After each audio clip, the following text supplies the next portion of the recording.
Hi, my name is Daniel Cortez. I'm one of the pediatric and adult congenital electrophysiologists over at the University of Minnesota.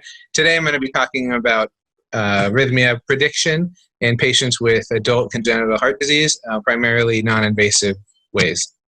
So to start with the scope of the problem, the prevalence of arrhythmias in adults with congenital heart disease is very high, including a high risk of ventricular arrhythmias in tetralogy flow patients, a high risk of atrial arrhythmias and transposition of the great artery patients with some ventricular arrhythmias, as well as high incidence of things like atrial fibrillation or other atrial arrhythmias in patients with ASCs, whether they're secundum or primum repairs, and primarily in the 6th and 7th decade of life with atrial fibrillation and also increased risk of stroke.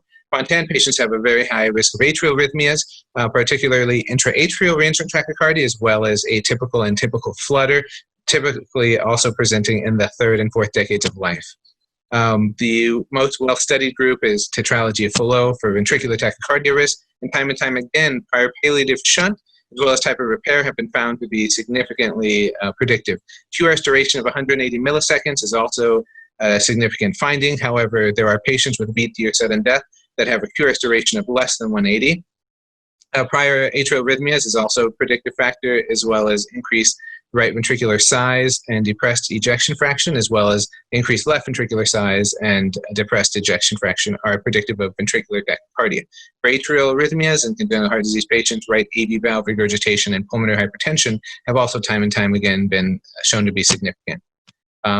Another way of looking at this is to look at something called vector cardiography, which is looking at the X, Y, and Z axis of the EKG, so getting a superior, posterior, leftward, inferior, anterior, and rightward direction to look at things like the P-wave vector magnitude, or how far the P-wave deviates in three-dimensional space, the QRS vector magnitude, the T-wave vector magnitude, or an angle between these measures of deviation called the spatial QRST angle, which is the measure of depolarization to repolarization difference.